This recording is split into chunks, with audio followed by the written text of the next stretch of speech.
Hey everyone, welcome to the Geek Chat. We got a great show for you. We've got a whole bunch of new number ones and a number two. So stay tuned. Let's get to it.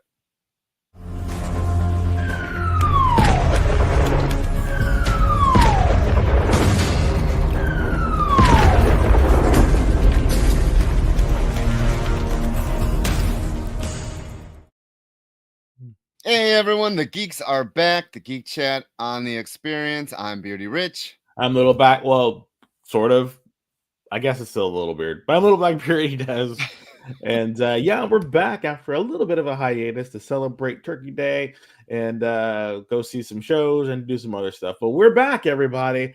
And we want to thank you for tuning in and keeping the lights on while we were gone. I'm sure you all had fantastic experiences on the experience with other shows, as they have a bunch. So I'm sure Kyle and the rest of the gang kept you all thoroughly entertained in our absence. But we are back, and to show our appreciation to you for being here today, we have not one but two giveaways, variant giveaways, 1 in 25 for you all today. And because we took a hiatus, every one of you is eligible to win. You know, we have like a 30-day a 30-day kind of window for people to, to kind of cool their heels before they win.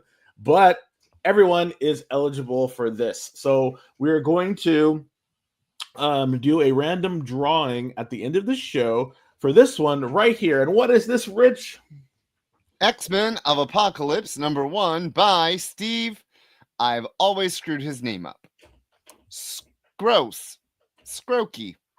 I don't know. It's like what is it? Slogus. Slogusaw. New York. Slogusaw. New York, yeah. Saskatchewan, New York? Is that the one? No. One of those ones. So yeah. I want to say hey to Kenneth, Leonard, Paul, Jay from Hydra Asylum, and Barlord. Welcome in. Thanks for joining us. We really appreciate it. Be sure to put in hashtag Geek Chat to try to win one of these. Yes. Hey, TJ. So, yes. Welcome in, everybody. So this is the first one you can win, and the second one you can win is this is a 1 in 25 by David Aja. Yes, and this is hey Batman, Zach, hey Jabroni. Number 4. I have a question. Of course. Yes. What is hanging between Batman's feet off of the... Look, all I'm saying is that David Aja could have moved that rope a little bit, and it would have looked a little bit less phallic. Yeah. Yes. It is his Batarang. I mean Batarang. Batarang. What is this, Batman Damned number 1? No, it's definitely not. Batman doesn't do that, okay? He's not that type of hero. But yeah, I saw this cover and I really liked its strikiness for its use of black and grays and whites and everything. And I thought, this is a really interesting cover. So I figured, yeah. And then like the weird ass, symbols on the side, maybe, David Aja's trying to, contact, aliens or whatever. I wasn't sure. So I figured, yeah, let's go. So as always, the minimalist aspect of it. A what? I like the minimalistic style of it. Yeah, and it's a DC cover. So again, we wanted to try to give 2 DC covers because one DC cover and one Marvel cover. Yes. Because even though we're gonna our first session, the first comic we're gonna talk about here in a minute, combines both of them. We broke up the last 2 sections into 2 parts. One is going to be DC and one is going to be heavily Marvel focused. So we figured, hey, let's feature both. And yeah, so please, everyone, if you're lurking, if you are hanging out, please put in hashtag Geek Chat into the comment section. We want to give these away because if no one wins these and we can't give them away, the comic goblin that is Rich will be taking them home to his goblin cave and doing God knows what to them, probably auctioning them off for children. I don't know. It's he's like Krampus every now and again when it gets to the winter time. So but yeah, so quick update about how our lives have been. I got to get used to this. My face is Our big faces. Our Yeah. big faces. I'm not Yeah. a fan of big faces. So I like when I'm down in the corner. yeah. So okay. So one of the reasons why we were gone was because I went to see The Monkey King, which was an opera, a world premiere opera here at San Francisco Opera House, and it was great. It was a retelling of the Journey to the West tale of Sun Wukong, who is the Monkey King. He was a monkey who thought he was a man and defied the heavens and got too big for his britches and was humbled by the great Buddha.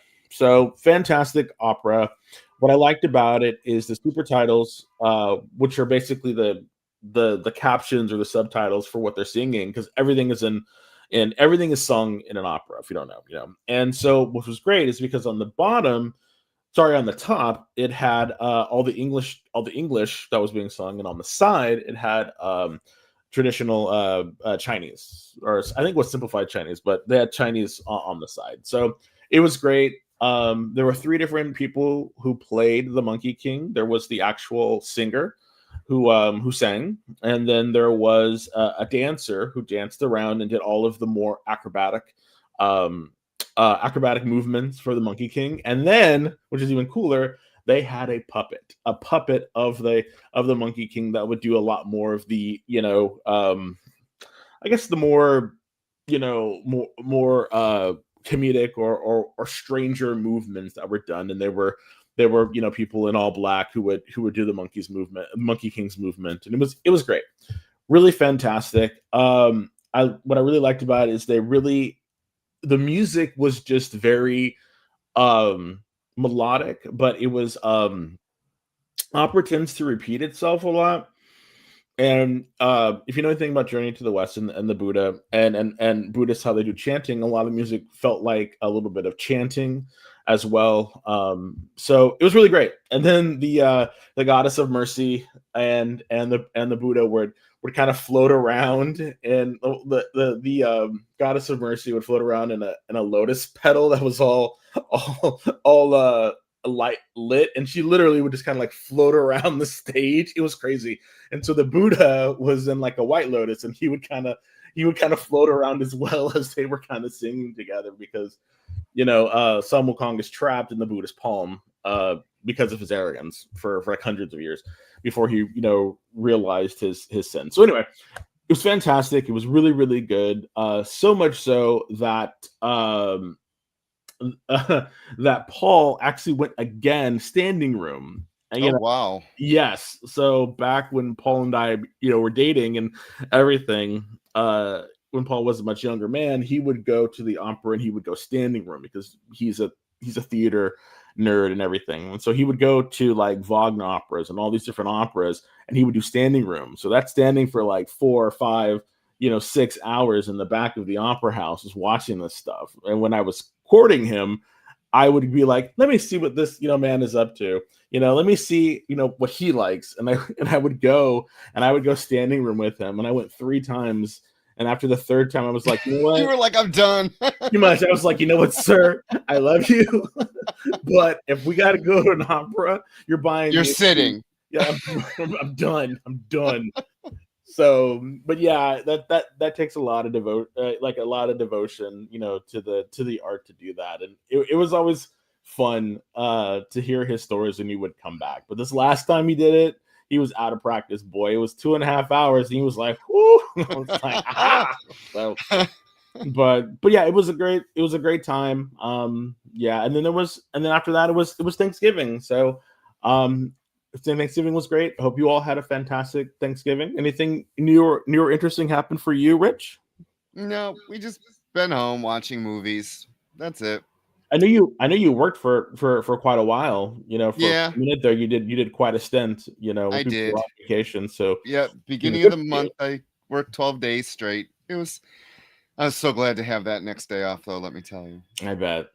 And So go ahead, behind on comics, of course. yeah. Because everything has come out, it seems, in the last couple of weeks. So we basically pared down what we wanted to talk about from the last couple of weeks we haven't been on. There was a whole bunch of books, new number ones, but we narrowed it down to 6 number ones. and a number 2 that will be in the next section. But up first, we have our Marvel DC crossover. Batman, Deadpool. Yeah, so this was the second one. Real quick, just to answer some of the stuff in the comments before we do it. No, it was not a Rob Liefeld story as an opera.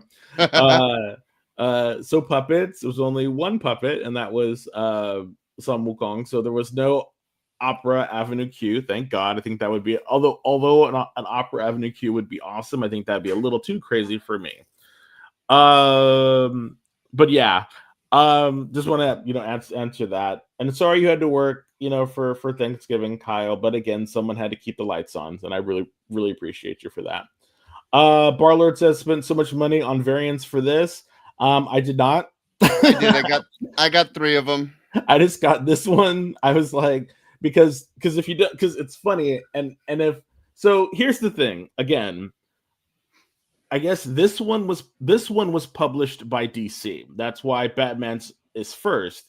And Yes. Last one was Deadpool, and that was published by Marvel. If you notice, Marvel doesn't charge more for their variants like DC does. So because you're getting the harder cardstock, the printings that were done this or the week that it came out was on that hardcover stock. So this was actually an extra $1. So I did not buy any variants, though there was a couple that I really thought were great, but I just could not. That extra $1 just so I said no. I refrained, and I only bought the main cover, which I thought was really great too. Yes, producer Kyle. Producer Kyle, were you there, sir? Nope. Okay. So alrighty. Nope, it's okay. Oh yeah, me too. I'm muted. Sorry. Oh, the lights are still on. The internet's still on, so I guess he's okay. Yeah. The trade-off is, remember that DC doesn't do incentives, so everything was open order. They're $1 more, but retailers don't have to jump through hoops to get them. Okay. Yeah. So thank you for enlightening us, Kyle. I really appreciate that. Alrighty. Rich, why don't you start us off with this? Batman, Deadpool. What were your thoughts? Grant Morrison, the workhorse that is Dan Mora, and a whole bunch of other folks put this together. It's a chunky book. So we got the first story, The Cosmic Kiss Caper. Grant Morrison did the writing. Dan Mora was the artist. Alejandro Sanchez did the coloring. Todd Klein did the lettering. And then there are 5 or 6 other stories as well. Hellblazer, Doctor Strange by James Tynion IV, Joshua Williamson, Scott Snyder, 3 writers. Hayden Sherman from Absolute Wonder Woman did the art for that story. Mike Spicer did the coloring. Frank Svetokovic did the lettering. Nightwing, Laura Kinney, Wolverine. Tom Taylor, who has written both of the characters, did the writing. Bruno Ronaldo did the art. Adriano Lucas did the coloring. Wes Abbott did the lettering. Harley Quinn and Incredible Hulk. Mariko Tamike did the writing. Amanda Connor did the art. Tamara Bonvillain was the colorist. Dave Sharp was the letterer. And lastly, Static and Ms. Marvel. G. Willow Wilson returned to Ms. Marvel to do the writing. Dennis Cowan did the penciling. Klaus Janson, of course, did the inking for Dennis Cowan. That's nothing new. And Francesco Segali did the coloring. Steve Wands did the lettering for that story. Okay, main story. I preferred this story over the one in the last book. 100% agree. It was beautiful to look at because, like you said, Dan Mora is a freaking workhorse.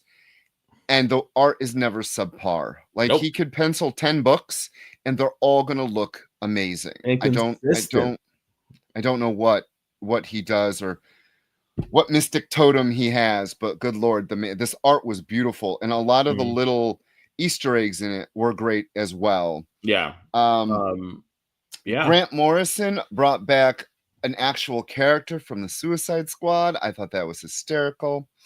He put himself in the story, of course, because why not? It's Grant Morrison. I loved the whole thing about, do you know Deathstroke? Do you know Slade Wilson? And he's like, it's Wade Wilson. No, like that was cute. It was a cute little nod because he was the character. So I liked that. It was interesting that Cassandra Nova was the villain, especially off that Well, he created her. Wolverine, but off the Wolverine Deadpool movie.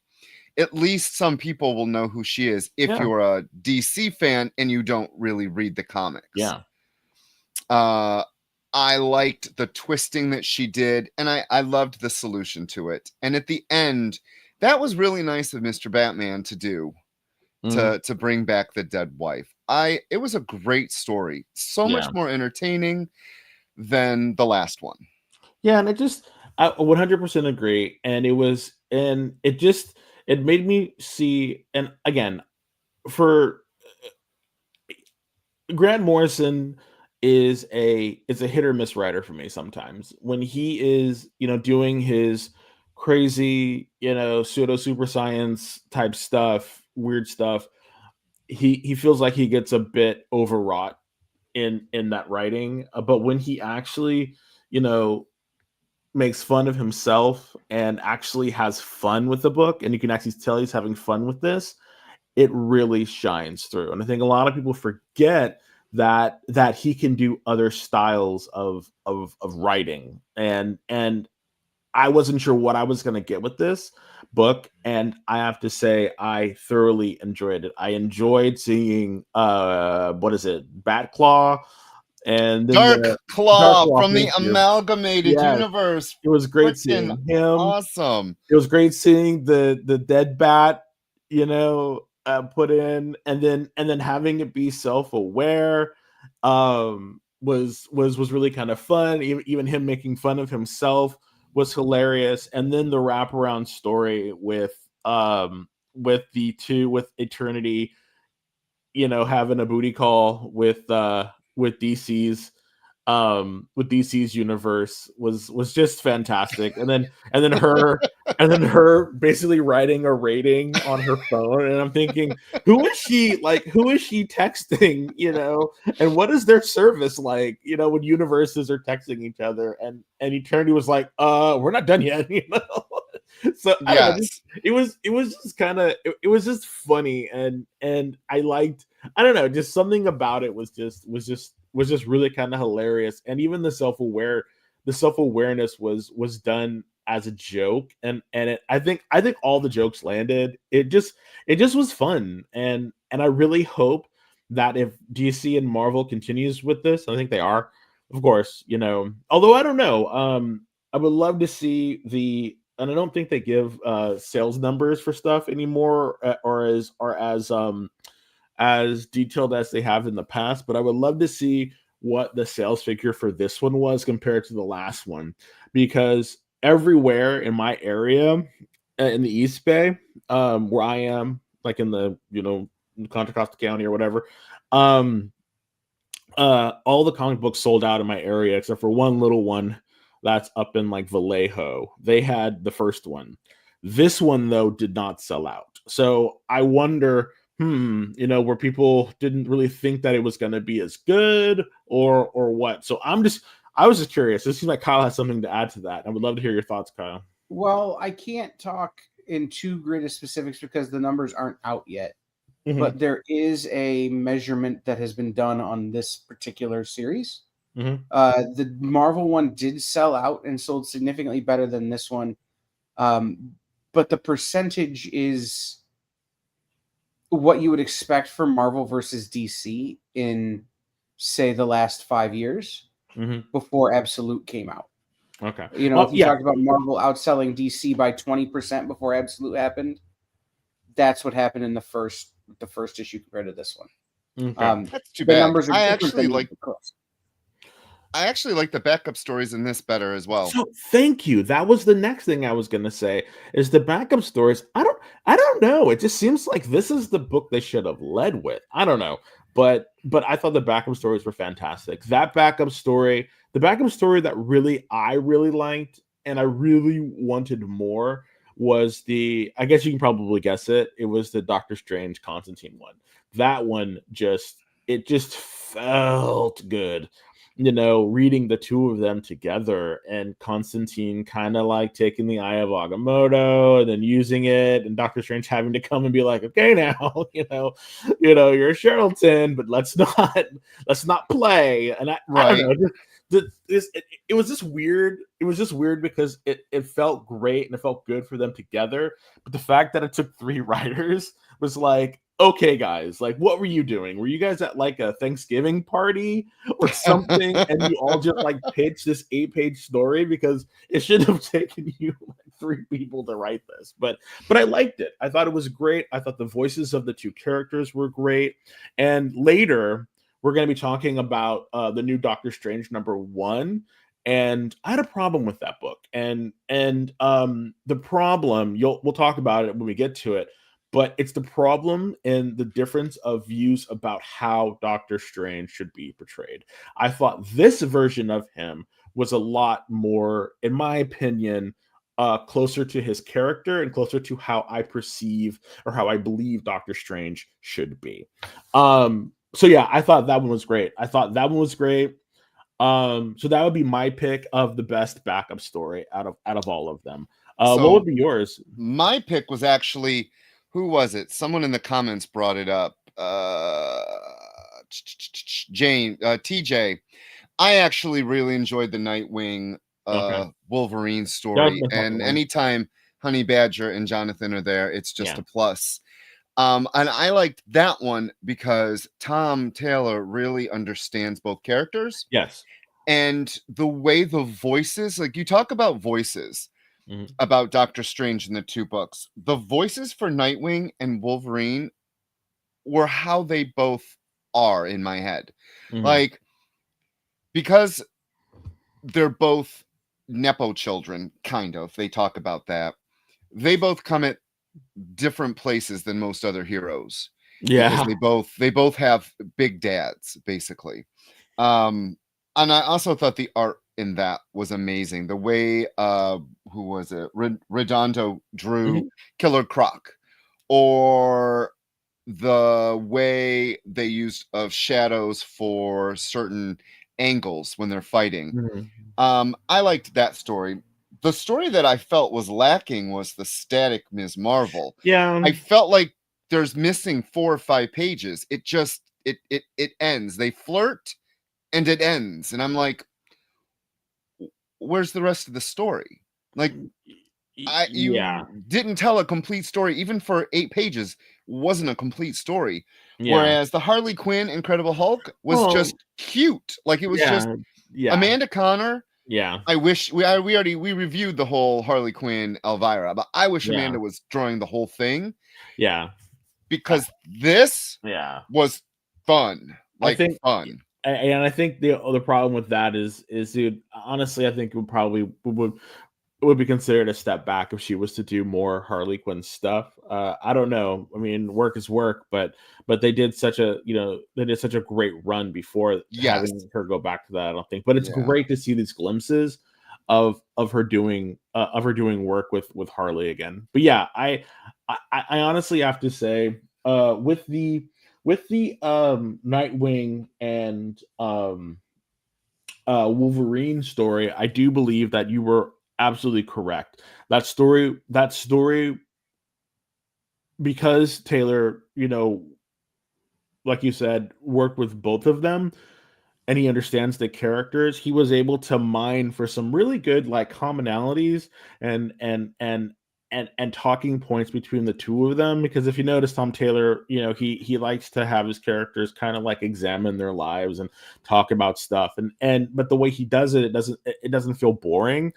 And he peppers in that action really, really well. The one thing though is I do not like her costume. I'm sorry.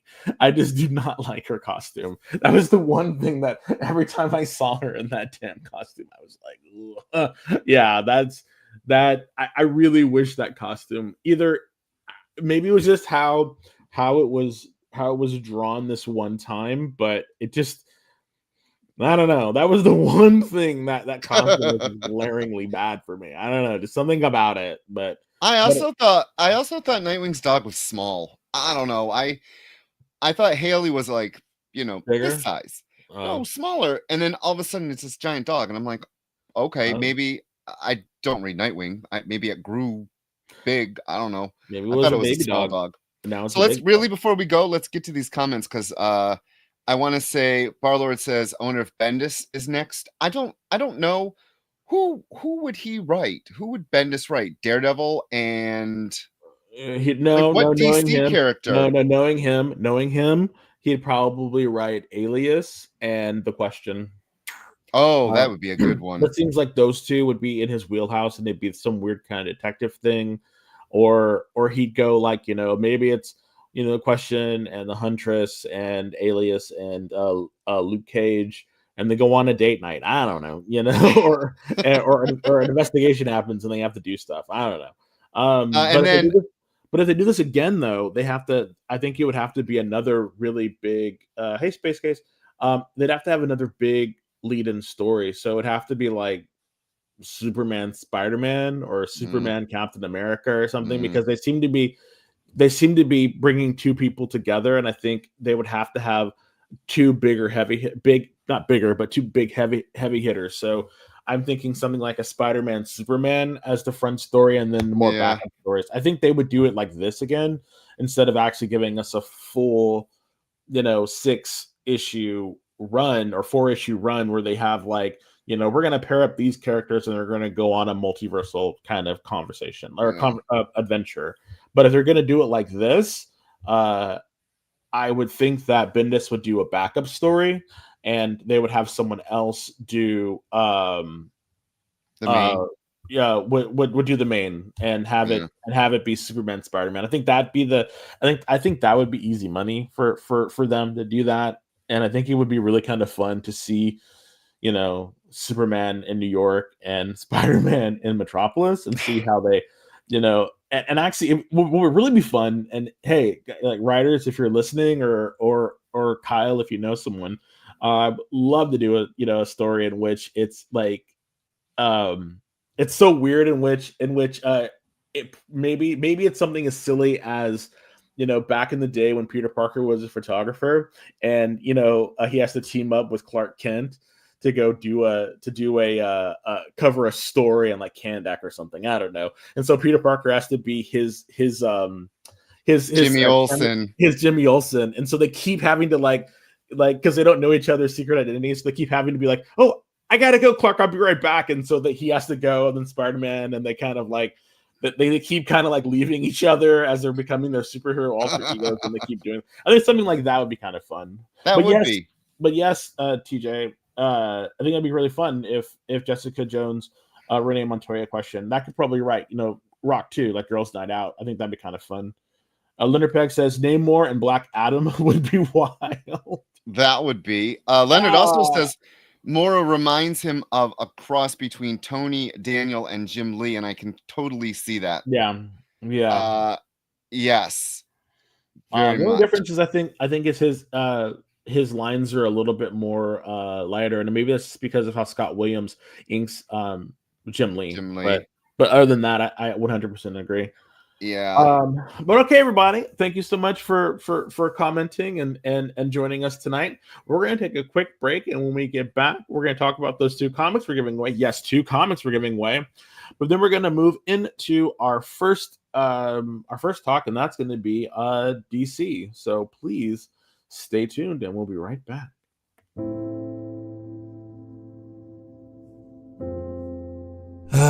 Boring old Tuesday. Kick it! Hey, let's get to it. Henri Copen scours collections and comic shops to bring you the biggest deals on beautiful comics. I'm very eager to sell these books. Plus, he smashes those other boring sales shows. Henri's got fire, excitement, personality, key books, Momo books. Pixie! Momo books for you. A cute dog.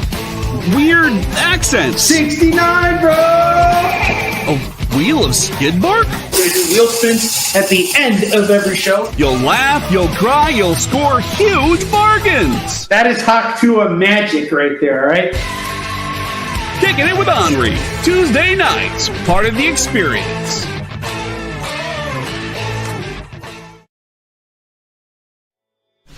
Whoa. Whoa. Did you miss it? Yeah, they can go by pretty fast. Let's slow down the footage. Welcome. It's time to skim some comics. Miles Morales Spider-Man, I will just tell you that Miles is very important in his role as a vampire. So it's fine. If you like Hercules, read it. If you don't like it, don't worry about it. It's fine. The art is still stunning. There's a panel, little spoiler, there's a panel in this where Chitauri first hits Lion-O, and he is the best "did she really just hit me" face I've ever seen put in a comic book. Wow, live reviews of new comic books so you can be ready for New Comic Book Day. What is this? Oh, I see. It's Minute to Skim It. Part of the experience.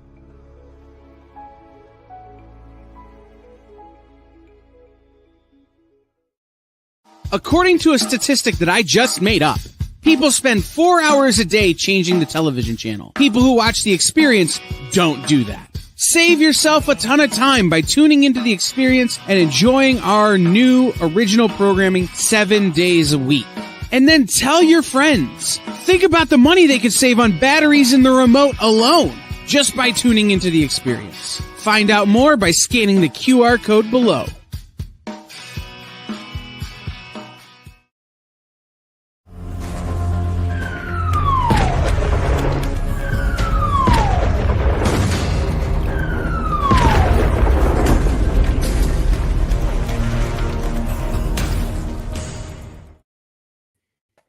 Hey everyone, welcome back to the Geek Chat on the Experience. I am Beardy Rich. Good Lord, that's huge. Yes, and I am full black Beardy Dez. Welcome in Steve. Welcome in everybody else who joined during the break. Yes, I believe Black Cat and Catwoman competing for a score would be great. I would read that. Just to have Batman and Spider-Man beat him up or stop him, that'd be kind of great. Or just have them have Spider-Man meet Catwoman and Batman meet Felicia Harding, and they're kind of like, do I know you? That'd be kind of cool. Yeah, that would be really kind of fun. I definitely there's so many different combinations they could do with a crossover that I think it's just right for stories. And Marvel and DC would be stupid for not continuing this. I would love for them to do one every 6 months. As long as they keep it fresh and it's interesting. Let's go.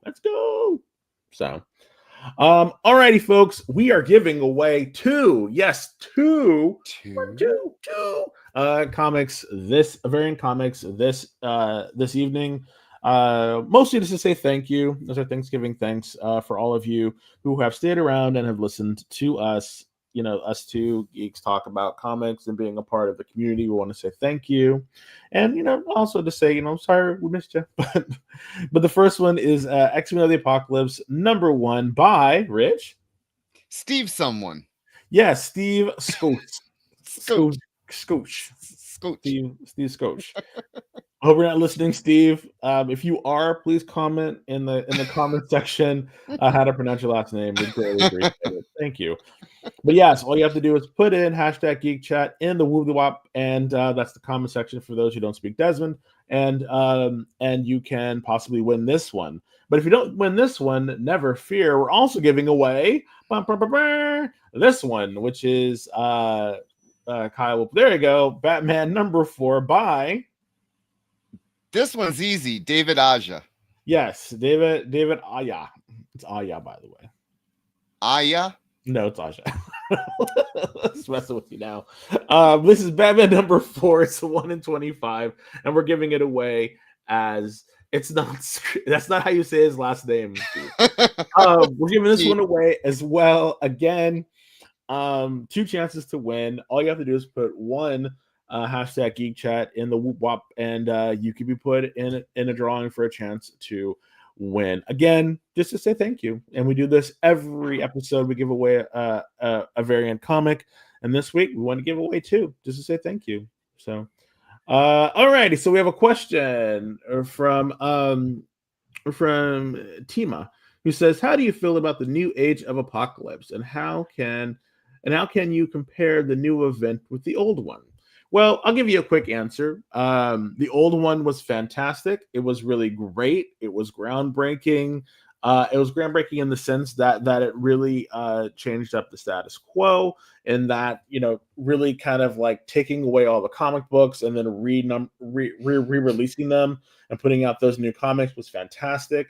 It felt great. It felt new. It felt refreshing. This new one, one word, rehash. Is that good or bad? No, it's just not as good as the other one. And I think for me personally, I think that this felt really kind of rushed. And they really could have thought it out and made it a little bit more dynamic. If you listen to any of our or watched any of our other shows, we reviewed a ton of the secondary or ancillary series. Some of them were great, some of them were bad, but the biggest consensus that Rich and I came to was that some of these are good in spite of the much larger event story. Yeah. So, and I actually love Sadie. Oh wait, Sharday. Sadie. Oh my god. Sadie. Yeah. All right, next up. All right, next up, we are going to be talking about DCK. Oh, I'm so happy I put them in the right order because you're supposed to read DC. You're supposed to read this one before you read the other ones we're going to talk about. I didn't know that, and I read them in the wrong order. So some of it was kind of like, maybe I should read the different one. All right. Don't worry, Des. I would have fixed it for you. I appreciate. I made the same mistake this week. I appreciate you, Kyle. Thank you. So it is Scott Snyder did the writing. Joshua Williamson did the writing for the interlude. Javi Fernandez did the art for the main story. Zermanico did the artist for the interlude. Alejandro Sanchez did the coloring. Hassan Atzmain El Hau did the lettering. And Marquis, oh no, he's just an editor. We don't care. Okay, and there was a whole bunch of variants as well. I'm going to say two things. A, the story is amazing, and B, I'm going to stand by my critique of the number one. This is the wrong artist for this event. Event needed a bigger artist, a more dynamic artist, an artist that you can tell what happens in the panels. Dan Mora can't do everything, sir. Huh? Dan Mora can't do everything, sir. Well, he should have. He should have, damn it. All right. So, what did you think of this number two? I liked it in the fact that we got more of how it. So I wasn't sure how it's going to be. I think the bracket system, putting it at the beginning, kind of was a disservice to people because this issue wasn't really about the bracket system. It was an all-out brawl to see who was going to get these specific items, in specific items that were in like this graveyard that of fallen enemies that Darkseid had fell throughout history. So this is all magical items, scientific items, all these different things that would give you quote unquote the edge in a fighter or something else. And so it was like an all-out brawl of what happened. So even though the bracket system was referred to, basically it wasn't really referred to, but you got to see certain people square up. It was much more of a free-for-all. And that was different than what I was expecting. And it was only the first round. I didn't realize it was going to be different. Well, I knew it was going to be rounds because of the bracket system, but again, I wasn't sure how it was going to. So basically, it was good to get the rules of the I guess the rules of the game or the contest was good. I liked seeing the interactions. I liked seeing who got tossed and who, was triumphant. I didn't think there was anything that was egregious between the fights. I thought it was like when they were looking for the Adam's belt and then Joker got it and started eating people. I was like, okay, that's great. Like I wasn't so stuff like that, and then like Etrigan and Wonder Woman fighting. I thought that was great. Superman fighting and then getting his hand chopped off was kind of interesting. So him fighting against Lex Luthor, was really kind of it was really good, and having Superman's inner dialogue about as long as evil doesn't win, he's okay with anyone else winning, even if it's not him, just as long as evil doesn't win. I thought that was really cool because you kind of get a little bit of narration from Superman. And in that, I really wished it wasn't like that. I wish they had focused a little bit more on other people, just because there's so many people running around. But they had to pick someone to be the focal point for people to kind of like connect with. But overall, having it be just pretty much a giant whoop ass battle was really fun. I really enjoyed it. It was a page turner for me.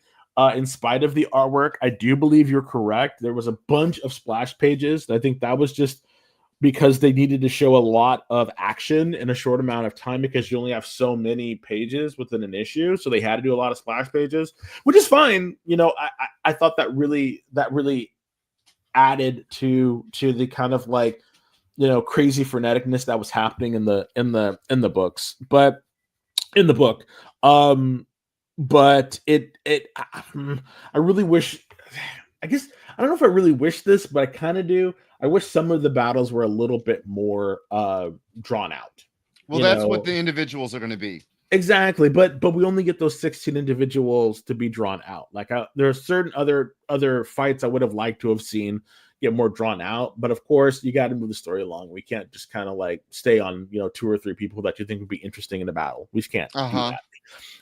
I thought the wraparound story at the beginning and all that was kind of it seemed like it was a space filler, and we didn't really need that because there's kind of already been established like Clark and Bruce's personalities. So having them play a game about that, or didn't really seem like it really moved the plot along on that much. So I didn't think we really needed it.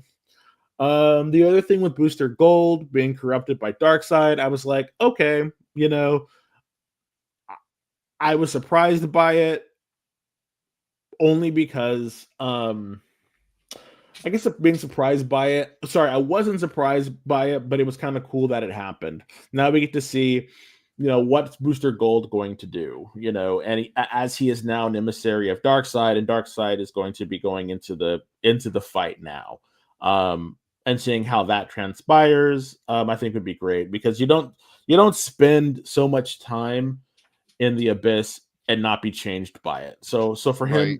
being an avatar of Darkseid, I thought was really kind of cool. So I like it. I like the book. I thought it was fun. This whole event so far has been fun. Just like the last one. So I'm here for it. What are your thoughts? Same. I really am enjoying this story. It was bombastic when it needed to be, with big things happening. I loved it when Joker was inside Barda's head. Mhm. There was some good battles, but like you, I can't wait to read all these individual stories to see how. We kind of know they've already had to solicit for what was it, January, so we kind of already know some of the who wins, but I kind of don't care about that. Because it's the getting there and seeing how they're going to get there. And I have to agree with Timao. Is that how you say? Because it is structurally different. It isn't this whole kind of brackets and the idea of A versus B is kind of new to DC. I mean, we've had kind of challenge books before, but nothing to this extent. Agreed. And the other comment, I think, goes to the book we're going to review after, because it is really cool that they can use other skins in their battles. And we will get into that when we review Superman versus Captain Atom. But as for DCKO, I'm loving it. I'm glad that they're breaking it out and giving us space for these single battles. And I gotta say, this doesn't feel like a cash grab, unlike when Marvel puts out their annuals that are supposed to be self-contained but go to a normal story. And instead of pushing issues 1 through 6, it's character A number one, character B number one. Agreed. I'm enjoying the way KO is doing it, because if I don't want to read a battle, I won't read that. I don't have to buy that. But unfortunately, I'm actually looking forward to all these battle books. Yeah. So I think they got something. So let us move on. Oh, did you see TJ about Superman being the multiversal constant of hope? Yeah. That brings up a really good idea. So I just want to throw it out there and ask you, Des, will you be happy if Superman ends up as the winner of this and it's him with the Omega power versus Darkseid? Is that going to be satisfying? He won't win. So you're saying no? No, he won't win. Because I don't want Batman to win either. No, he's not going to win because he already corrupted himself with the essence of Darkseid. Okay. So I don't think he's going to win. I think someone else is going to win.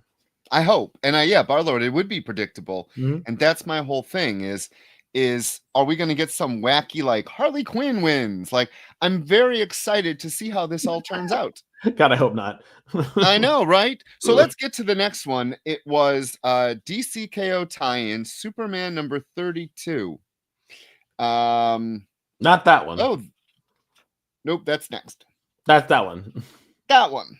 So this is that part power 2. armor. Oh. Writer was Joshua Williamson. Artist was Eddie Barrows and Ibar Ferreira. Colorist was Alejandro Sanchez, and the letter was Ariana Maher. And that cover was done by guess who? Dan Mora. Go figure. This took 2 artists. Interesting that it took 2 artists. Neither artist was spectacularly amazing. The dog is driving me nuts right now. And now she just ran into my light. Please hold. Okay. What? She is driving me nuts. Coog left the room and she woke up from her nap. So all she's doing is going to the door, sniffing the door, coming back, going to the door, sniffing the door, coming back. It's very just kind Bring the dog on camera. No, she hates it. No, she doesn't like being touched. No. All right. So for me, the art was a distraction in this, kind of. It wasn't. I like the art. It wasn't the strongest art. I like the art. It looked a little rushed. But the story was basically how the villains got in KO. Yeah, and I liked that. I liked the art for that. Like, I gotta put you on mute. Go ahead, keep talking. I like the way the art was with all of the whole Injustice gang or the Injustice League. I liked that portion. I thought that portion was great, and how they worked in, and it's all these kind of like, ancillary stories that you can read, and it's kind of like, oh, cool, this is how that happened, this is how this happened, this is how that happened. So it gives that much more meat puts more meat on your plate if you're willing, if you want it. And I love that. It's not forcing it down your throat if you do not want it. Right. I really liked that. And then the second story, when they went into with the Superman robot and Superwoman and Superboy Prime, who I love. I don't know. I at first I was kind of like, but I'm really kind of liking his kind of redemption era. I'm kind of here for it, especially against the Darkseid Legion, and seeing more of the Darkseid Legion. Just like even though their designs are a little samey, their outfits are a little samey, and I'm not surprised because, I don't think Darkseid would want individuality. He would want conformity, so that's probably why they all look the same. But seeing, Starfire and that's I forgot his name. Sorry, Wildfire. Yeah, Wildfire and Timberwolf and all of them. Just it felt good, fighting them. And then I don't know, just this book, even though it was a tie-in in itself, and I think it's because Williamson is one of the architects of what's going on. He was able to really write it into the book and write it into the much larger narrative and make it feel that it wasn't just kind of like crammed in, and I think that's what I liked about it. So yeah. My biggest complaint is, and we've been reading comics for so long, this is nothing new to us. the cover has zero to do with the inside of the book. I wasn't expecting it to. Well, this is the thing. If you're going into this after reading 2 and you know that you want to see Superman against Lex, this never happens. I just think it was the wrong cover. It would have got me to buy it, and then I would have been like, well, frick. Okay. This didn't happen. Okay. I can understand what you're saying. So you were hoping that they would have expanded upon the fight that they had in DC KO2. Anything, because that's what the cover tells me is going to happen. Yeah. So I would have preferred Superwoman and Prime on the cover against a Legionnaire. Yeah, that would have made more sense, because then you would have gotten a little bit more, or if you had like a group shot of the Injustice gang, preparing, something for war or something. Yeah, but I get what you're saying. This is the only thing, because I actually opened it up and thinking I was going to see at least this, and I didn't. But yeah, I enjoyed this a lot. I am looking forward to. It's interesting. I don't read any of the Superman books really, so I was unaware that Lois. Like, I knew she was Superwoman in the beginning of the whole thing, but I didn't know she lost her powers. And I didn't know they're coming back. It's just it's a weird plot thread that I was like, oh, okay, I'll just go with it, because that's what you do. Yeah, it's in the background. Yeah. I love that green armor though. His armor is amazing. The butt's a little weird, but his armor is fantastic. I thought it was interesting that they got armor big enough for King Shark. Like, what's up with that? Say that again. I thought it was interesting that he had armor big enough to fit King Shark. King Shark, yeah.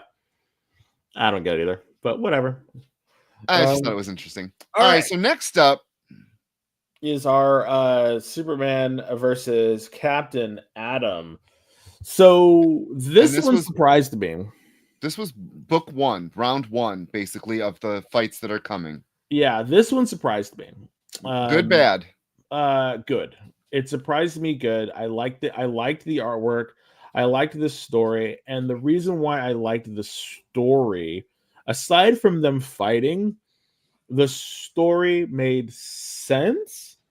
And I liked, we talked about it earlier. I think it was Tima spoke about earlier how they were able to use variations throughout time of themselves to use. And I thought that was really great, because sometimes people, you don't know where in the continuity it fits. And I loved that it showed that in this combat, all of continuity is fluid, and they all have access to it. I was very surprised by that in a really kind of like cool way. And I thought that was a great way to incorporate, the skins that you could use as you would in like Fortnite or other video games, in which, I'm gonna, select. And I thought it was just gonna be like one round and it was KO, but it was actually best 2 out of 3. And I thought that was fantastic. So the first one, Superman, wins, and we get Captain Atom. We get a little bit of history about Captain Atom. Oh, sorry, you wanted to read the credits. I apologize. Let me just get this out of the way. Yeah. Once again, Joshua Williamson was the writer. Sean Isaacs did the art. Trish Mulvihill did pages 1 through 16 and 20 through 26. And Hi-Fi did 17, 18, 19, 27 through 30 for the coloring. Dave Sharp did the lettering. And that cover was Jorge Corona and Sarah Stern did that. And then there were a whole bunch, including a Sanford Green cover for variants. I got the main. Just give me the main. I just need the main. So continue. So you were talking about the skins. Well, just the first way, and how we got a little backstory about Captain Atom, and how we had like different moralities about what was going to happen. Where Captain Adam is coming at it from a military perspective of like, I have to win in order to protect people, and he's like, I want to protect people, you know, and if I win, great. And so there was this difference of opinions that they were talking out that I thought was really cool. I thought it was interesting how Captain Adam used his powers to defeat Superman at the beginning by sucking all the radiation out of his cells. I thought that was really kind of cool. And then they did the whole second thing where they were using their powers, and I was like, what the hell? So we had Superman from you know, in the future, we had the gold Superman, and then we had, what was it? Not Monarch. Monarch. It was Monarch. I thought it was Extent, or was it Monarch? It was Monarch. Monarch. It was Monarch. Sorry, Extent was Hal Hank Hall. And I thought that was really kind of cool how they were fighting, and I don't know, it was fun seeing them have callbacks to their history and their futures, and using the most powerful aspects of themselves. And then I don't know, just the whole story, even though it was interesting and the fight was fun, this is what I would have expected. You know, it's a one and done. You're in, you're out, and it was just a fun read. You know, it didn't really, what am I gonna say? It didn't really wasn't really super crazy in anything that happened. It was just a fun, interesting read about how they fought each other. And I'm trying to explain it in a way that's just kind of like, it was just one of those things that you read for entertainment, and it was entertaining. You know, sometimes I feel we read comics out of a sense of loyalty, or a sense of like, you know, whether we love the character, or we love the writer, or we love the you know, whatever's going on, you know, it's that sense of almost like duty. I said duty. Or for a show like we have here. But this one, I actually was like turning the pages, and I was like, oh, that's cool. Like the ideas that were introduced in this were fun, and they were interesting, and it was just refreshing. And again, I hate to, you know, beat a dead horse or a Marvel horse, but it's just like, this is how you do something interesting that's kind of current, but still pays homage to what came before. I don't know. I just had fun with the story, and you know, I just had fun, and it didn't stay too long. One issue, and then we're done. It was done. Not a 3-issue thing or anything like that. They were able to wrap it up, and it made sense. Like there wasn't a lot of fan service in this. You know, I guess the fan service was them, you know, scrolling through their different eras. Oh my God, that was so cool. You know, but at the same time, it made sense. Like it made sense that they would do this. It made sense that this is what happened. It made sense that they would be saying these things, you know. So your whole thing about reading because it's something we know, that's how I feel about the X-Men right now. Like I'm reading them because I've read them for many, many decades. Yeah. Like I feel a part of that world, but it just seems every issue that comes out, I don't want to be in this world. Yeah, you kind of sigh. And then I don't want to quit it, but I might. And then you have, like you said, this story comes up, and I was like, this is fun. Like you said, every page. So I've always been a Captain Adam fan. I've been a Captain Adam fan for very, very long time. And earlier this year, remember they did the whole thing with the Adams, and Captain Adam was not being able to control his power because of things that Amanda Waller did. Like I loved that as well. This Captain Adam, though, he was not like the one from that miniseries. No. Here he was the old Captain Adam. Like he really, really, like you said, came from the war background. Like, look, I need to win. I'm going to be the one to win this. You're just ticked because, you know, I took your cousin out, but I did it because it needed to be done. So I liked that, you know, Superman is the Boy Scout who wants to do it for the right. And Captain Adam was I'm going to do it because I know I can do it. And I was not used to Captain Adam using his powers that way. Yeah.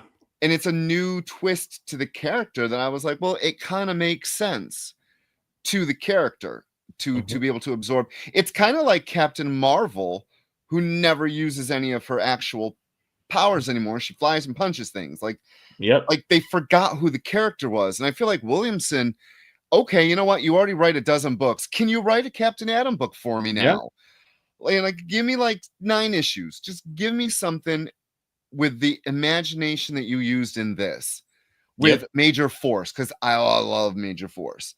You know, I miss those kinds of books. And I really feel like DC right now is establishing, look, we're different than our competition. We're giving you something fresh and new and exciting and really no gloves, because we can put these characters back into place, because this doesn't take place right now or in a time. And I you know, next week, guys, we're going to be reviewing 2 more fights, and those are what I'm excited to read. I like, you know, we don't get our Lunar, unfortunately, until Mondays now. So I won't be able to read these until Monday. But I can't wait. Oh, I know. I can't wait to read them. And on that note, do you have anything more to add? Nope. So our DC is done. We're going to be moving into some Marvel after the break, but stay tuned. We have more on the Geek Chat.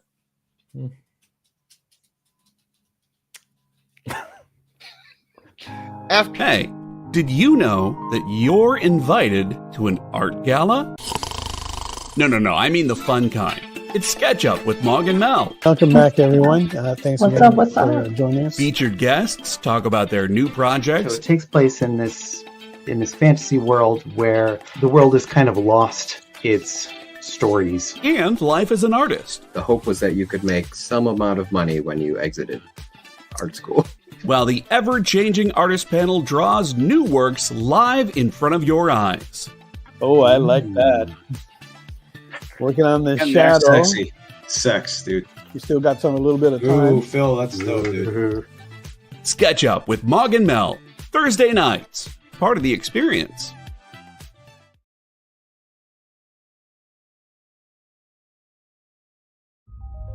Sure, comic books are beautiful, but underneath, there's something more authentic and exciting. The original art. See the pencils, the lines, the shading, as if you were there in the studio watching the artist work. Getting a peek at comics' backstage is easy with the original art experience. All right, Friday night, guys. Thank you for being here.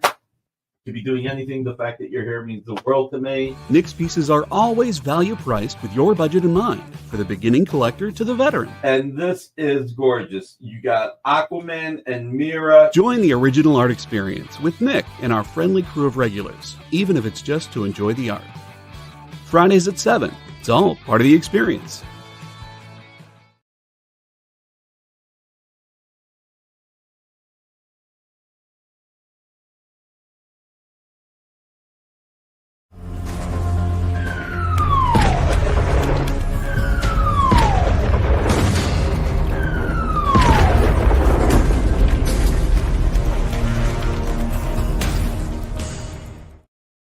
Hey everyone, thank you for joining us. You are watching the Geek Chat on the Experience. I am Beardy Rich. I am full Beardy Des. And we just want to say thank you for everyone for joining us tonight. We know you can do lots of things and you chose to watch us, and we really do appreciate it. We appreciate it so much. We're giving you 2 variants tonight. We have this X-Men of Apocalypse #1 by Steve Skroce. We'll go with maybe. And this is the X-Men of Apocalypse that Marvel should have invested in, and not the Revelation crap that we're getting. Though #1 was actually a lot of fun, and I've always loved X-Men. Like Nate's amazing. I would wish, you know, his solo book, which was penciled by Steve, was so much fun. Because it involved this brand new character, fresh to the 616, and seeing these characters that were in his world that are either dead or different. So, I don't know, got some good memories going there of the X-Man. And then when he became a shaman, I was like, oh my God, this is cool. I always wanted to get the X tattoo. I wonder if he still has it. Start looking like Coog. And the second variant that we are giving away tonight is this 1 in 25 Batman number 4 by David Aja. Yep. And how can they So get it? they can put hashtag Geek Chat in the chat, hashtag Geek Chat in the comment section down below, whether you're watching on YouTube, Facebook, or Instagram. Instagram, wherever you're watching. You can definitely put it in there and you will be entered to win. We want to give this away because if we do not, it gets I get it. Yeah, Rich gets it. I get it. In his clammy little hands. So yeah, so you don't have to buy anything. You don't even have to pay shipping. Just put hashtag Geek Chat in, and it could be yours. Yes. Yours. Please do that. Kyle, if you're up there in the booth, could you please let the folks know what else is coming out on the experience for the upcoming week or the rest of the week? So let us all know, what can we see on the experience? I don't know. No. No, Mel and Mog are up next. They're doing a holiday art jam. Cool. And then tomorrow at 1 o'clock Eastern, then subtract 3 hours from that, and you get whatever time it is over there on the other side of the country. 10 a.m. Yeah, that one. Matthias and I will be doing the FOC show, and I think he just emailed me who the guest is. So this could be breaking news. Hold, please. Breaking news.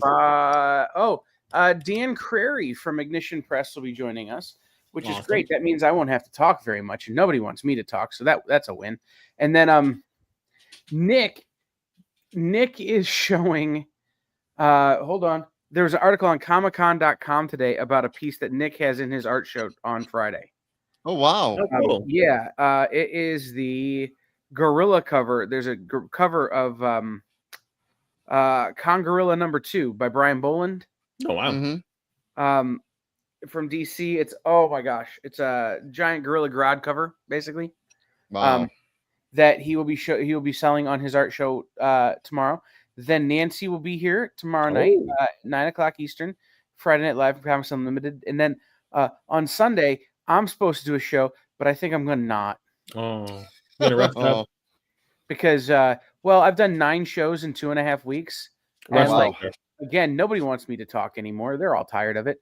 So I'm going to give everybody a Christmas gift early and not do a show. Rest up, sir. Only because I will be working very hard on Tuesday's Comic Industry Insiders. Oh, good. Which could potentially be a great big show for us, featuring really, really important names in the industry about news that hasn't even broken yet. So, I don't actually know what's happening because I'm pretty focused on that. Cool. Well, we look forward to it, and as always, there's something always going on at the experience. You know, and you can check it out every day. Can I give you guys? I'll give you guys an exclusive. What's up? January 31st and February 1st. Okay. 2026, the 5th anniversary of the EXP. Oh, wow. Wow. We will be celebrating that weekend. Cool. So what that looks like, I don't know yet. But we're going to be doing it because it's on my calendar now and it won't move. Yeah. So please stay tuned for that. And yeah. Next. Okay. So great. So Jabroni Chief, yes, the books are tariff free. So yes, you're literally getting free books. Like, I don't know if it was free for them, but it's free for you. So, and we're going to pass those savings on to you. Yes, you. So, all right. What is the first book we're doing, Kyle? Not that one. We already did that one. Oh, it's the Infernal Hulk. Oh, this was a weird one for me. So the writer was Philip Kennedy Johnson. The artist is Nick Klein. The color artist is Matthew Wilson. And the letterer is VC's Corey Pettit. And that cover was done by Nick Klein. And there were, of course, some variants. This is the brand new #1 because why? Marvel loves its #1s. So it is just a continuation of the last Hulk that came out. Just like everything else is a continuation, but Marvel loves the #1 money. So we get this. It's a big Hulk. And therefore we review this. This is a big Hulk. It's a big Hulk. All I know is what they tell us in the very beginning, in that he's one of the most terrifying threats that's ever faced. Okay, so yeah, the Age of Monsters is coming. Which, haven't we been in the Age of Monsters before? We're currently in the Age of Monsters. So first and foremost, this is a horror title. Yes, it is. It's a body horror title. And it's a body horror title. I was not expecting that when I was reading it. So body horror and me usually don't get along. So I was not expecting that. Having said that, I think the artist excelled at this and what he was doing. And the fact that it wasn't like your super graphic body horror, right? But it was kind of bordering on that, where you have like, you know, eyeballs everywhere and like tentacles and all this other stuff. As the Hulk, Bruce Banner has been stripped of the Hulk, and the Hulk has been possessed by a demon who is bringing this living city to life. And we get to see the Hulk use his brutality and maim people and then resurrect them as monstrosities. I was not expecting this to be in the Hulk book. I think some of these, ever since we got Immortal Hulk, I think the writers have been using the Hulk as an experimenting ground for their more experimental ideas. And I think this just is keeping in line with that. And I think that this is one of the more, I don't want to say experimental. It's one of the more out there comics. And I think the reason why is because what more can you do with someone who is super strong except turn it on its ear and make it weird or change it up and put different things in it. And this is just another version of it. If you want something that is completely different than any of your bog standard Marvel comics, you're looking at it right here. And you're looking at it right here. In some of the panels, the art is just glorious in its grotesqueness. And in other areas, when you have when this artist has to be plain and draw regular people, it's a little weird. So that's the thing. It's funny. It's like when you have an artist that kind of specializes or can really make their grotesque look fantastic and magical and interesting. When they have to do the mundane, it doesn't carry the same weight. And you can definitely see that because there's a couple of pictures where there's a newscast and you get to see various different heroes, and some of the stuff that you're seeing just looks out of place compared to this. If you have been watching us, if you watched this for a while, we did it was the Bring on the Bad Guys.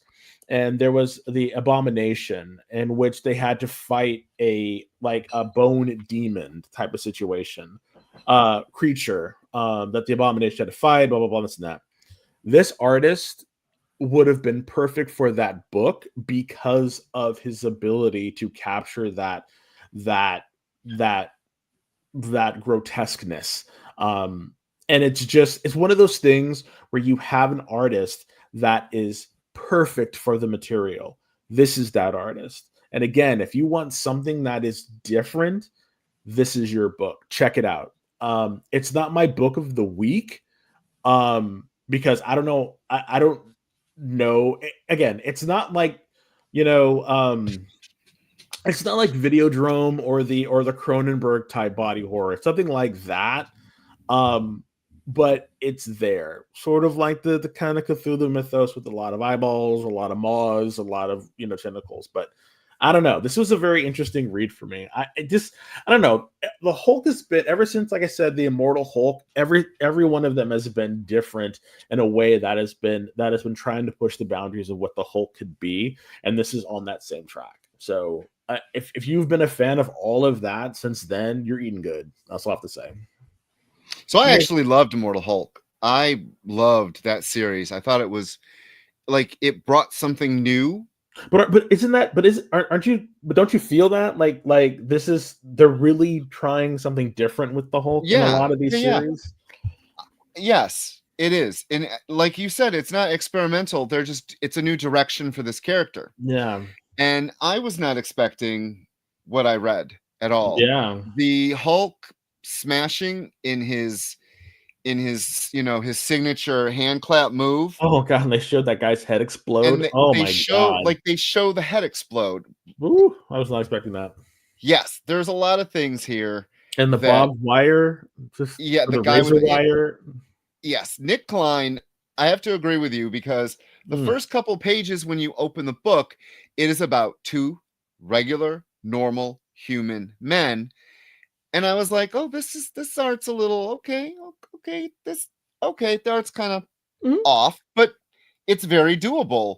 And then as soon as you get into the story of the now and the dark saturated colors and the suspense, it treated it like a movie in the fact that the buildup between the characters that are named, but really they don't need a name because what happens, you feel that horror monster, that Godzilla, that creature coming in feeling in this book.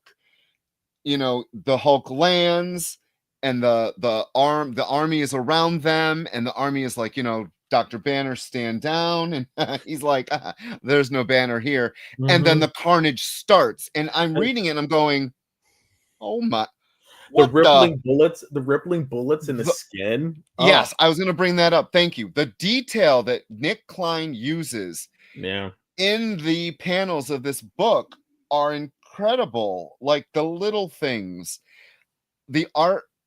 Yes, I don't want to say it nails the story. It fits it. Like you said, there are some books. The artist on this Infernal Hulk would not work well on Avengers, and kind of see it when he drew the Avengers because the vision looks a little wonky. And why in the world would Spider-Man and Captain America be hanging out on a couch that's falling apart? Like they're just like, I get it, it's supposed to be cute, but I never believe Steve and Peter hang out. And then he's on his back watching upside down. Yeah, like a kid. I was like, no. But otherwise, this was a great book. It was unexpected, very unexpected. Definitely try it. Definitely try it. What happened? You lost something? Oh, you can't hear anything. All right. My earbud fell and it rolled under the chair, and I'm like, I'm not going through all that crap. Well, okay. You know. All right, what's up next? Doctor Strange. Okay. Number 1. Hey, look, we just had a Doctor Strange series, but he's going to be with Angela now, so let's give him a new number 1. He's in Asgard now. He's trapped in Asgard. Well, he was in Asgard before. Yeah, but now he's trapped here. He can't leave. Oh, so that's why we gave him a new number 1. Okay. Yeah, it's a new direction. So the writer was Derek Landy. The artist is Ivan Fiorelli. The color artist is Dono Sanchez Almara. And the VC's Corey Pettit did the lettering. And that cover, which, wow, was done by Alex Horley. Why couldn't Alex Horley pencil the inside of this book? Yeah. So this was the book that I had a problem with. And I don't know if it was the artist. I don't know if it was the writer. Yes. I had a problem with this book because in some places, terrible. Well, in some places the art was pretty good. And then other places the art was not very good. Like the eyes were way too big They tried to make Doctor Strange look older by having like white streaks here, but he looked young, and I think that was the problem. And like the writing, how it was written, I don't know. It just the whole short and sweet. The whole book felt disposable, and I didn't like that. I felt like the villain was disposable, Angela was disposable. Everything that happened in this book was disposable. The conflict and everything, everything that was put in front of Doctor Strange just felt, it just it had no life. Like nothing in this book had life, and it felt like this was the quintessential, like, okay, Marvel saying Doctor Strange is an Avenger, he's in the movies, we got to keep him front and center, and this is what we're doing. It really felt like a by the numbers sort of thing that they needed to push out, and I hate to see when people do this to Doctor Strange, to any comic really. It just, like, everything about it just felt disposable. I don't it was sad. I think this was the worst take of Doctor Strange. It really, seriously, it really did not feel it wasn't interesting. I felt bad. And it's sad because this was a full comic. And that Batman Deadpool thing, that was like what, 8 pages, 6 pages, and it had more life in those pages than this whole book had. And it's sad. Yeah, this was the worst book that I read. So Steve says Alex Hurley has done interior. He doesn't think he's done artwork in a long time, perhaps 20 years. I did not know. I just know that that's a gorgeous cover. And then you open it up and the interior art, I like the whole thing with Doctor Strange. Have you noticed that if you are one of the founding Avengers, your book is not your book anymore? Because except for Captain America, I have not read the new Captain America stuff. He's still Steve Rogers, Captain America on Earth fighting. Mm-hmm. They got rid of Doctor Strange. They put him on Asgard. So our friend Don has this funny theory. When Marvel doesn't know what to do with a character, they send him into space, because half the characters have been in space because they don't know what to do with them on Earth. And that's kind of the story of Omega Kids from Revelation. That would be a great story outside of Revelation. Yeah. But it's still happening within this event. Why is Doctor Strange, like, why did you send him, instead of coming up with some new ideas on Earth, going back to the well? He's got 30, 40, 50 years of villains that you ignore. What happened to Strange Academy? Like, why is he on Asgard? Angela's, one of the things that really bugged me was when they meet and he says, Angela, you are, and she says, imposing, I am aware. Yet the whole panel is, the art is so weak, she's not imposing. If you're gonna say this character is imposing, the art should reflect what is there, and it wasn't. And that's on page like 4. And I already was like, what is up with this art? The art was inconsistent, too cartoony. I really just don't. I did not. I felt like you. I felt bad for this book. Yeah. And him being on Asgard, really wasn't really fine. Like, I'm fine with them going into space. I'm fine with them going to do something else, but I'm fine them doing other things. It's just this book felt directionless, and it's like, yeah, if you're gonna put him in Asgard, you're gonna keep him there for a while, at least have a plan that is gonna go for a little while. And it really feels like this. And the reason why I feel it's like this is because they needed a new number 1, and they felt, hey, we can put a new number 1 in this. We can get about 6 issues. We can trade it, and then we can do something else with it. And I hate that because this Doctor Strange was disposable. It didn't carry any weight, and it was boring. I also didn't really know the whole thing of why. I didn't know he was responsible for Thor's death. That was then in the last one. Yeah, I just didn't know. Yeah. And I'm reading Mortal Hulk, or Mortal Thor. But again, Thor isn't even Thor in his own book. We're almost at a stage right now for Marvel Comics where they want to be something else so bad that they don't want to stick to what these characters are known for, or where it's weird because it works with the Hulk, because like you said, how many more things can a strong man do? But this direction is at least kind of exciting, and it looks really cool. This book, no. So we're not gonna be able to review our next book, and I'm kind of glad. The next book you can show it. I just want to give a couple little things about this. So Wiccan, The Witch's Road, it was written by Wyatt Kennedy, artist Andy Pereira, color artist is Brian Valenza, letter is VC's Ariana Marr, and Lucas Werna did the cover for that.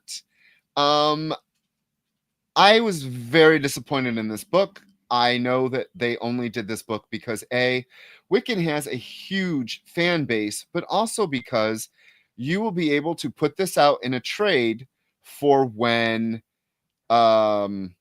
whatever the Vision Quest, I think that's what it's called, comes out on Disney Plus.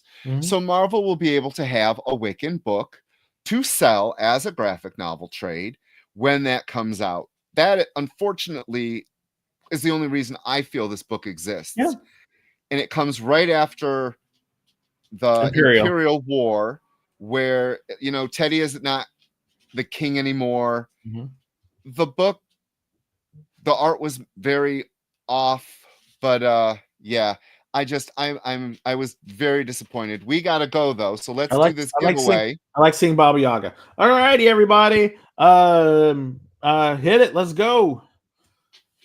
So this is for the X-Men of Apocalypse. Let's see who's gonna win. Leonard! Congratulations. Be sure to read it as well. All righty. So Leonard won that one. Congratulations. You'll be getting that in the mail. All right. Let's do it again. Leonard, you can't win the next one. Sorry, buddy. Next one is Space Case Collectibles. Congratulations to everyone. Thank you, everyone, for showing up tonight. Yes. And remember, fill out that information that Kyle's going to put into the chat. And stay tuned for Mog and Mel. They are next. Want to say thank you so much to all of you. We really appreciate you for being here, and to say you like us. You really, really like us. And on that, we're gonna say goodbye. That way we can let producer Kyle go to the bathroom before he does Mog and Mel. So we'll see you next week, everybody. Bye, everyone.